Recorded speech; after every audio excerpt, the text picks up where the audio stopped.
आज हम एक बहुत ही गहरे लेख पर बात करने वाले हैं। ये व्यक्तिगत अनुभवों और आप कह सकती हैं मानवीय जज्बे की ताकत को सामने लाता है। शीर्षक है इसका, मैं भिन्न हूं, कमजोर नहीं। हाँ, ये शीर्षक ही मतलब अपने आप में एक मजबूत बयान है। ये हमें सोचने पर मजबूर करता है कि हम अक्सर भिन्नता को कमजोरी से क्यों जोड़ लेते हैं, है ना? बिल्कुल। तो आज हमारा इरादा यही है कि इस लेख के मूल संदेश को समझें, इसके भावनात्मक पहलुओं को देखें और शारीरिक चुनौतियों के साथ जीने का जो अनुभव है उसे परत दर परत खोलें। जी, ये सिर्फ एक व्यक्ति की कहानी नहीं है, जैसा आपने कहा। ये एक पूरा दृष्टिकोण है। और ये समझना भी कि कैसे बाहरी सीमाएं हों, फिर भी इंसान की जो आंतरिक दुनिया है वो असीम रह सकती है। बिल्कुल। लेख की शुरुआत ही थोड़ी चौंकाने वाली है। लोग कहते हैं मैं बीमार हूं, और यहीं से वो बाहरी धारणा और भीतरी सच्चाई के बीच का जो फासला है उसे दिखाना शुरू करते हैं। तो चलिए इसी पॉइंट से अपनी बातचीत शुरू करते हैं। ठीक है, तो पहली बात जो एकदम सामने आती है वो है ये बाहरी लेबल बीमार। ये दिखाता है कि समाज अक्सर शारीरिक स्थिति देखकर कैसे तुरंत एक निष्कर्ष पे पहुंच जाता है। हाँ, और ये बहुत आम है। मतलब अक्सर अनजाने में ही होता है। हम जो देखते हैं बस उसी के आधार पे राय बना लेते हैं। पर ये लेख हमें एक तरह से चुनौती देता है कि हम सतह से थोड़ा नीचे देखें। यहाँ बीमार शब्द सिर्फ एक शारीरिक स्थिति नहीं बता रहा, बल्कि एक पहचान बन गया है जो दूसरों में लेखक पर लगा दी है। और फिर लेखक अपने शारीरिक संघर्षों का जिक्र भी करते हैं, जैसे शरीर का कांपना, कदमों का लड़खड़ाना, हाँ, हाथों में ताकत कम होना। हाँ, ये वो चीजें हैं जो शायद बाहर से दिखती भी हैं और उस बीमार वाले लेबल को शायद और पक्का करती हैं लोगों के मन में। सही कहा। लेकिन यहाँ जो बात ध्यान देने वाली है वो ये कि लेखक इन लक्षणों को बताकर रुक नहीं जाते हैं। वो फौरन हमें उनकी जो अंदर की दुनिया है उसकी तरफ खींचते हैं। वो पूछते हैं कि लोग उनके साहस को, उनके जीवन के प्रति प्रेम को क्यों नहीं देख पाते। ये सिर्फ लक्षणों की एक लिस्ट नहीं है, बल्कि एक गहरी भावनात्मक पीड़ा है। मतलब अनदेखे रह जाने की पीड़ा। बिल्कुल। और ये लाइन, जब तुम मुझे मुस्कुराते देखते हो, सोचते हो इसे क्या हुआ है, कितनी सही तरह से ये इस कॉन्ट्रडिक्शन को पकड़ती है ना? मुस्कुराहट जो आमतौर पर खुशी का प्रतीक होती है, यहाँ एक पहेली जैसी बन जाती है, क्योंकि वो बाहरी संघर्ष से मेल नहीं खाती दिखती। और यहीं से हमें उस अनदेखी लड़ाई का अंदाजा मिलता है जिसका जिक्र है। जैसे वो अनगिनत रातें जब सोए नहीं, खामोश संघर्ष, आंसुओं में डूबी प्रार्थनाएं। जी, और ये समझना बहुत जरूरी है, क्योंकि असली कहानी यहीं छिपी है। ये सिर्फ शारीरिक अक्षमता की बात नहीं है, बल्कि उस अक्षमता के साथ हर पल जीने का जो एक मानसिक और भावनात्मक युद्ध है, ये उसकी कहानी है। ये दिखाता है कि जो लचीलापन होता है, रेजिलियंस, वो अक्सर बाहर से दिखता नहीं है। इसी अनदेखी लड़ाई और जीत की भावना को लेखक आगे और साफ करते हैं जब वो रोजमर्रा की जिंदगी की बात करते हैं। वो बताते हैं कि कैसे दूसरों के लिए चलना, दौड़ना, खेलना, ये सब कितना सामान्य है। हाँ, जबकि उनके लिए हर कदम एक जंग है। ये तुलना बहुत शक्तिशाली है सच में। ये हमें एहसास कराती है कि जिसे हम नॉर्मल मानकर शायद ध्यान भी नहीं देते, वो किसी और के लिए कितना बड़ा संघर्ष हो सकता है। सही कहा। ये एक तरह से रिलेटिविटी का सबक है। और ये वाक्य, मेरे लिए हर एक कदम एक जंग है और हर सुबह एक इम्तिहान, ये सिर्फ एक स्थिति का बयान नहीं लगता। ये उस लगातार कोशिश और मानसिक तैयारी को दिखाता है जो हर दिन जीने के लिए जरूरी है। बिल्कुल। लेकिन जो बात इस संघर्ष को एक अलग ही नजरिए से देखने पर मजबूर करती है, वो है अगला हिस्सा, पर हर रात एक जीत है। ये कमाल का दृष्टिकोण है। ये संघर्ष को निराशा के स्रोत के बजाय एक उपलब्धि की भावना से जोड़ देता है। दिन का इम्तिहान और रात की जीत, ये जो चक्र है, ये निराशावाद को जैसे खारिजी कर देता है। तो ये सिर्फ शारीरिक बाधा पार करना नहीं है, बल्कि ये उस मानसिकता को बनाए रखना है जो हर दिन उस इम्तिहान का सामना करने की हिम्मत देती है। और ये भी दिखाता है कि जीत का मतलब हमेशा बड़ी बड़ी कामयाबियां नहीं होता, है ना? कभी कभी सिर्फ डटे रहना ही सबसे बड़ी जीत होती है। बिल्कुल। ये एक तरह से माइंडफुलनेस का अभ्यास भी है। अगर आप देखें तो हर दिन की चुनौतियों को स्वीकार करना और फिर हर दिन के अंत में उस कोशिश को सराहने की क्षमता, ये दिखाता है कि परिस्थितियों पर हमारा नियंत्रण हो या ना हो, अपने नजरिए पर, अपने दृष्टिकोण पर हमारा नियंत्रण हो सकता है। और असली शक्ति शायद यही है। आगे लेखक उन सामाजिक प्रतिक्रियाओं का जिक्र करते हैं जिनका उन्हें सामना करना पड़ता है। जैसे वो कहते हैं, कुछ लोग मुझ पर तरस खाते हैं, कुछ लोग मुझे अनदेखा करते हैं। ये समाज का एक कड़वा सच दिखाता है ना। हाँ, और ये दोनों ही प्रतिक्रियाएं, चाहे वो तरस हो या अनदेखा करना, व्यक्ति को उसके पूर्ण रूप में देखने में असफल रहती हैं।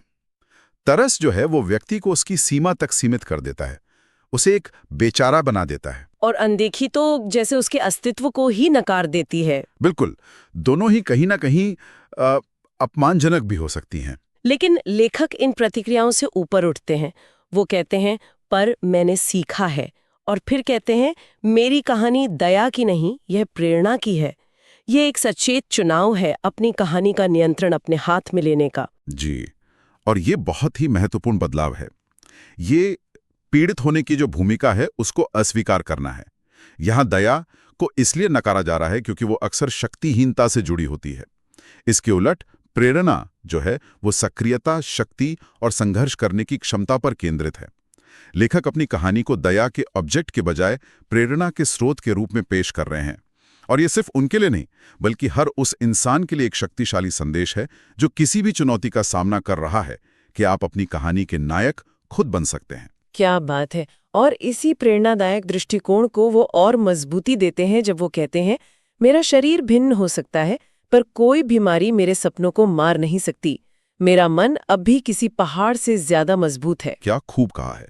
ये सीधे तौर पर शारीरिकता और आंतरिक शक्ति के बीच एक बहुत साफ रेखा खींचता है। ये कहता है कि हमारी पहचान, हमारी क्षमता, हमारे सपने वो सिर्फ हमारे शरीर तक सीमित नहीं है। मन का पहाड़ से ज्यादा मजबूत होना ये सिर्फ एक मेटाफर नहीं है, ये एक विश्वास प्रणाली है। हाँ, और ये हमें ये भी सोचने पर मजबूर करता है कि हम कितनी बार अपनी पहचान को अपनी शारीरिक क्षमताओं या सीमाओं से कितना ज्यादा जोड़ लेते हैं। बिल्कुल, ये विचार की असली शक्ति भीतर है, अंदर है, बाहरी परिस्थितियों से अप्रभावित। यही तो उस लेख का मर्म है। सपने देखने की क्षमता, उम्मीद रखने की क्षमता, मानसिक दृढ़ता, ये सब शरीर की सीमाओं से परे हैं। ये एक तरह से मानवीय आत्मा की जो अजेयता है उसका दावा है। ये आंतरिक शक्ति का विचार फिर हमें लेखक के अगले तर्क की ओर ले जाता है, जहां वो सीधे दूसरों को संबोधित करते हैं और कुछ बहुत ही सीधे, शायद थोड़े तीखे सवाल पूछते हैं। हाँ, और ये सवाल थोड़े असहज कर सकते हैं लेकिन बहुत जरूरी हैं। वो पूछते हैं, अगर मैं इस शरीर में रहकर भी जिंदगी से प्यार कर सकता हूं, तो तुम इतनी आसानी से हार क्यों मान जाते हो? तुम छोटी छोटी बातों पर टूट क्यों जाते हो? ये तो पाठक को सीधे आईना दिखाने जैसा है। अब ये सिर्फ लेखक की कहानी नहीं रह जाती, बल्कि एक चुनौती बन जाती है। ये उन लोगों से सवाल है जिनके पास शायद वैसी शारीरिक चुनौतियां नहीं हैं, फिर भी वो जीवन की छोटी मोटी मुश्किलों में हिम्मत हार जाते हैं। बिल्कुल, ये एक तरह से कृतज्ञता और पर्सपेक्टिव का आह्वान है, लेकिन बिना किसी उपदेश के अंदाज में। लेखक अपनी स्थिति का उपयोग ये बताने के लिए कर रहे हैं कि मानवीय जज्बा क्या कुछ सह सकता है और फिर भी पनप सकता है। उनका मुस्कुराना, सपने देखना, लड़ते रहना, ये सब मिलकर दूसरों को अपनी चुनौतियों का सामना करने के लिए एक नया नजरिया दे सकता है। यह हमें सोचने पर मजबूर करता है कि हम अक्सर अपनी समस्याओं को कितना ज्यादा बड़ा बना देते हैं। लेख का समापन भी उतना ही प्रभावशाली है। एक बहुत ही शक्तिशाली वाक्य है उसमें, बीमार होना अंत नहीं, ये ताकत की शुरुआत है। ये तो बीमारी की पूरी अवधारणा को ही जैसे पलट देता है। हाँ, ये वाकई में एक क्रांतिकारी विचार है। आमतौर पर बीमारी को एक अंत, एक रुकावट, एक कमजोरी इसी तरह से देखा जाता है, लेकिन इसे ताकत की शुरुआत कहना ये सोचने पर मजबूर करता है। पर ये कैसे? मतलब क्या इसका मतलब है कि बीमारी खुद ताकत देती है, या ये उस प्रक्रिया के बारे में है जिससे गुजरना पड़ता है? मुझे लगता है ये उस प्रक्रिया के बारे में ज्यादा है। बीमारी शायद सीधे तौर पर ताकत ना दे, पर बीमारी का अनुभव आपको अपनी उन आंतरिक शक्तियों को खोजने और तराशने पर मजबूर कर सकता है जिनसे आप शायद पहले अनजान थे। चुनौतियों का सामना करने से जो लचीलापन आता है, जो सहन शक्ति बनती है, जो मानसिक दृढ़ता विकसित होती है, वही तो असली ताकत है। तो इस मायने में ये एक नई गहरी ताकत की शुरुआत हो सकती है। यह आपको सिखा सकता है कि आप असल में कितने मजबूत हैं। अच्छा, तो ये कमजोरी का प्रतीक होने के बजाय आंतरिक शक्ति को उजागर करने का एक कैटलिस्ट, एक उत्प्रेरक बन सकता है। ये बीमारी से जुड़े जो सामाजिक भय है, जो स्टिग्मा है, उसको भी चुनौती देता है। बिल्कुल, ये दिखाता है कि जीवन के सबसे मुश्किल अध्याय भी व्यक्तिगत विकास और आत्मखोज के अवसर हो सकते हैं। ये बस परिस्थितियों को देखने का नजरिया बदलने की बात है। और अंत में उम्मीद और साहस पर लौटते हुए लेखक कहते हैं, मेरी आंखों में चमक तुम्हें बताती है कि जिंदगी अब भी खूबसूरत है। ये चमक बहुत महत्वपूर्ण है यहाँ। ये सिर्फ कोई फिजिकल लाइट नहीं है, ये जीवन शक्ति का, आशा का और अंदरूनी खुशी का प्रतीक है, जो बाहरी मुश्किलों के बावजूद बनी रह सकती है। ये दिखाता है कि सुंदरता सिर्फ बाहरी परिस्थितियों में नहीं होती, बल्कि उसे देखने वाले के नजरिए में भी होती है। और इस नजरिए को बनाए रखने के लिए, इस चमक को जिंदा रखने के लिए जो चीज चाहिए वो है हिम्मत। और जैसा कि लेखक कहते हैं, यही हिम्मत उनका सबसे बड़ा हथियार है। ये कोई बाहरी शस्त्र नहीं है, ये एक आंतरिक गुण है, एक मानसिक स्थिति है। यही साहस उन्हें हर सुबह उस इम्तिहान का सामना करने और हर रात जीत महसूस करने की शक्ति देता है। ये हथियार उन्हें न सिर्फ जीवित रखता है, बल्कि उन्हें जीवन को भरपूर जीने में मदद करता है। तो इस पूरी चर्चा का सार क्या निकलता है? ये लेख सिर्फ एक व्यक्ति की संघर्ष की कहानी से कहीं ज्यादा है। ये मानवीय आत्मा की ताकत, उसके लचीलेपन और मुश्किल हालात में भी प्रेरणा और अर्थ खोजने की क्षमता का एक शक्तिशाली प्रमाण है। हाँ, ये हमें याद दिलाता है कि हमारी असली पहचान और ताकत हमारी शारीरिक सीमाओं में नहीं, बल्कि हमारे मन में, हमारी इच्छा शक्ति में और हमारे दृष्टिकोण में है। ये दिखाता है कि हम अपनी परिस्थितियों को कैसे देखते हैं, ये हमारे अनुभव को कितनी गहराई से बदल सकता है। ये हमें चुनौती भी देता है कि हम भिन्नता और बीमारी से जुड़ी जो पारंपरिक धारणाएं हैं, उन पर सवाल उठाएं और समझें कि सच्ची कमजोरी शायद शारीरिक नहीं, बल्कि मानसिक होती है, जैसे हार मान लेने में या उम्मीद छोड़ देने में। बिल्कुल। और यहाँ एक विचार छोड़ जाते हैं सबके लिए। ये लेख शारीरिक संघर्ष में साहस और आंतरिक शक्ति पर जोर देता है। ये दृष्टिकोण के हिम्मत ही सबसे बड़ा हथियार है कि चुनौती ताकत की शुरुआत हो सकती है। क्या ये जीवन के अन्य अदृश्य संघर्षों पर भी लागू होता है? जैसे मान लीजिए मानसिक स्वास्थ्य की चुनौतियां या भावनात्मक आघात या शायद सामाजिक बहिष्कार। क्या उन स्थितियों में भी इसी तरह की आंतरिक शक्ति खोजी जा सकती है? ये सोचने वाली बात है।